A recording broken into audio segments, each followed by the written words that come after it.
নমস্কাৰ বন্ধু বান্ধৱীসকল, কাশিয়লী ইউটিউব চেনেললৈ আপোনালোক সকলোকে পুনৰবাৰ স্বাগতম জনাইছোঁ। আপোনালোকলৈ পুনৰ লৈ আহিছোঁ এটি নতুন ভিডিঅ'টো হ'ল আজি মূল্যবোধৰ শিক্ষা সমাজ জীৱনত কিমান প্ৰয়োজনীয়তা আছেনো তাকে লৈ আমি আজি এই ভিডিঅ'টোৰ জৰিয়তে আলোচনা কৰিম। আপোনালোকে মন কৰিলে দেখিব যে আমাৰ হাইস্কুল শিক্ষান্ত পৰীক্ষা, উচ্চতৰ মাধ্যমিকৰ চূড়ান্ত পৰীক্ষা আৰু স্নাতকৰ চূড়ান্ত পৰীক্ষা এনেধৰণৰ পৰীক্ষাবিলাকত অসমতে বহু ছাত্ৰ ছাত্ৰী হাজাৰ লাখ ছাত্ৰ ছাত্ৰী উত্তীৰ্ণ হৈছে। তাৰে কিছুমানে ষ্টেণ্ড কৰিছে, ফাৰ্ষ্ট ক্লাছ পাইছে, ছেকেণ্ড আৰু থাৰ্ড ক্লাছ পাইছে।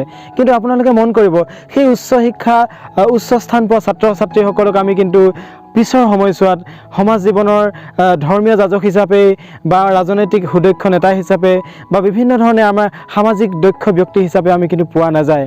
সেইটো অতি পৰিতাপৰ কথা। গতিকে এইখিনি কিয় হৈছে সেই সম্পৰ্কে আজি এই ভিডিঅ'টোৰ জৰিয়তে আমি আলোচনা কৰিম।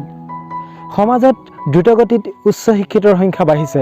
উচ্চ শিক্ষিতৰ সংখ্যা বঢ়াৰ লগে লগে সমাজৰ ব্যক্তিসকলে আশা কৰে যে আমাৰ সমাজখন দ্ৰুতগতিত উন্নতি হ'ব, সৰ্বাংগীন বিকাশ হ'ব।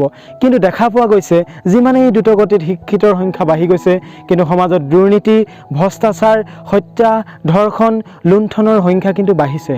ইয়াৰ কাৰণ কি? এইবিলাক চিন্তা কৰিলে আমাৰ এনেকুৱা ধৰণৰ নালাগেনে বাৰু? কোনোবা এখিনিত কেতিয়াবা আমাৰ কেনা লাগিছে নেকি বাৰু আমাৰ শিক্ষা ব্যৱস্থাটোৰ মাজত?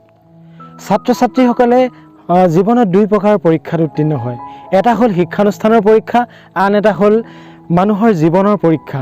গতিকে কি হয়, আমি দেখা পোৱা যায় যে শিক্ষানুষ্ঠানৰ পৰীক্ষাত সফলতাৰে উত্তীৰ্ণ হোৱা ছাত্ৰ ছাত্ৰী এজনে হয়তো জীৱনৰ পৰীক্ষাত কেতিয়াবা সফলতা লাভ কৰিব নোৱাৰিব পাৰে। কিন্তু শিক্ষানুষ্ঠানৰ পৰীক্ষাত উত্তীৰ্ণ নোহোৱা, সফলতাৰে উত্তীৰ্ণ হ'ব নোৱাৰা ছাত্ৰ ছাত্ৰী এগৰাকীয়ে হয়তো জীৱনৰ পৰীক্ষাত সফলতাৰে উত্তীৰ্ণ হ'ব পাৰে। আমি দেখা যায় যে বহুতো ভাল ছাত্ৰ ছাত্ৰীয়ে উচ্চ শিক্ষা ল'বলৈ অসমৰ বাহিৰত বা ভাৰতৰ বাহিৰলৈ যেতিয়া যায়, বহু ক্ষেত্ৰত দেখা যায় যে ছাত্ৰ ছাত্ৰীসকলে ড্ৰাগছত আসক্ত হৈছে নাইবা HIV পজিটিভ ওলোৱা পৰিলক্ষিত হয়। এইবিলাকৰ কথা মন কৰিলে দেখা যায় যে আমি শিক্ষা ল'বলৈ যাওঁতে তেওঁলোকে কেৱল মাত্ৰ পৰীক্ষাত উত্তীৰ্ণ হ'বৰ বাবেহে শিক্ষা ল'লে। তাৰ কাৰণে দায়ী কিন্তু তেওঁলোকে জীৱনৰ বাবে জ্ঞান কিন্তু নল'লে। মূল্যবোধৰ শিক্ষাই ছাত্ৰ ছাত্ৰীক গুণৱান, আদৰণীয় আৰু সন্মানীয় কৰি তোলে। এই শিক্ষাই ছাত্ৰ ছাত্ৰীৰ জীৱন গঢ়ে, জীৱন সুন্দৰ কৰে, জীৱন নান্দনিক কৰি তোলে। ব্যক্তি জীৱনৰ আচাৰ ব্যৱহাৰ, ৰীতি নীতি, ধৰ্ম দৰ্শন, সহিষ্ণুতা, সত্যবাদিতা, সততা, সাধুতা আদি এনেকুৱা ধৰণৰ গুণবিলাকেই মূল্যবোধৰ শিক্ষাৰ অন্তৰ্গত। মূল্যবোধৰ শিক্ষা সত্য, শিৱ, সুন্দৰৰ আধাৰত প্ৰতিষ্ঠিত। এই শিক্ষাই ছাত্ৰ ছাত্ৰীক শুদ্ধ দৃষ্টিভংগী, ভাল বেয়া বিচাৰ কৰাৰ ক্ষমতা, শুদ্ধ অশুদ্ধ, সত্যৰ সন্ধান দিয়ে। এই শিক্ষাই ছাত্ৰ ছাত্ৰীক সমাজমুখী কৰি তোলে। সমাজৰ দলিত, পতিত, ৰোগীয়া, নিষ্পেষিতজনক প্ৰতি সহানুভূতিশীল কৰিবলৈ শিকায়। এই শিক্ষাই ছাত্ৰ ছাত্ৰীক সমাজত চলি থকা কুসংস্কাৰ, অন্ধবিশ্বাসৰ পৰা মুক্ত কৰি এখন সুসমাজ গঢ়ি তোলাৰ মানসিকতা সৃষ্টি কৰে। মূল্যবোধৰ শিক্ষাই সামাজিক দায়িত্ববোধৰ কথা শিকায়। এই শিক্ষাই ছাত্ৰ ছাত্ৰীক সমাজৰ প্ৰতি কৰিবলগীয়া ত্যাগ, সমাজৰ প্ৰতি কৰিবলগীয়া সেৱাৰ কথা শিকায়। এই শিক্ষাই ছাত্ৰ ছাত্ৰীক মানুহে মানুহৰ প্ৰতি থকা দায়িত্ববোধৰ কথা শিকায়। এই শিক্ষাই ছাত্ৰ ছাত্ৰীক সংযমী কৰি তোলে। ছাত্ৰ ছাত্ৰীৰ জীৱনটো হাঁহি মাতি, নাচি বাগি ফুৰা, পাখিলাহী পখিলাৰ জীৱন।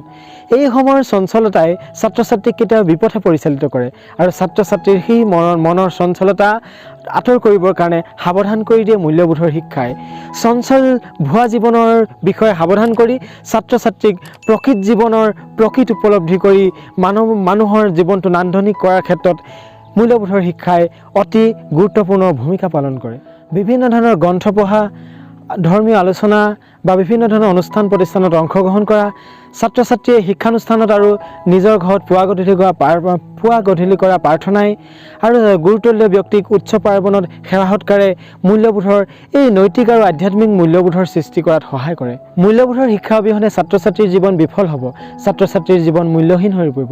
কিন্তু মূল্যবোধৰ শিক্ষা অৱলম্বন কৰি ছাত্ৰ ছাত্ৰীৰ জীৱন সুন্দৰ, মধুময় আৰু নান্দনিক কৰি তুলিব পাৰে। গতিকে আহকচোন আমি মূল্যবোধৰ আধাৰত প্ৰতিষ্ঠিত এখন সমাজ গঢ়োঁ, ছাত্ৰ ছাত্ৰীক মূল্যবোধৰ শিক্ষা দিওঁ। সমাজখনৰ প্ৰত্যেকজন ব্যক্তিয়ে মূল্যবোধৰ শিক্ষাৰে গোটেই সমাজখন, আমাৰ দেশখন, আমাৰ ৰাজ্যখন আগুৱাই লৈ এখন শান্তিময় আমি সমাজ সৃষ্টি কৰোঁ। আজিৰ ভিডিঅ'টো ইমানেই আছিলে। আজি আমি মূল্যবোধৰ সম্পৰ্কে আলোচনা কৰিলোঁ। এনেকুৱা ধৰণৰ বিষয়বিলাক লৈ আপোনালোকৰ মাজলৈ পুনৰ আহিম। আপোনালোকে মোৰ চেনেলটো লাইক কৰিব, কমেণ্ট কৰিব, ছাবস্ক্ৰাইব কৰিব আৰু শ্বেয়াৰ কৰিব, আৰু মই যাতে আগুৱাই লৈ যাব পাৰোঁ তাৰ কাৰণে আশীৰ্বাদ কৰিব। ধন্যবাদ।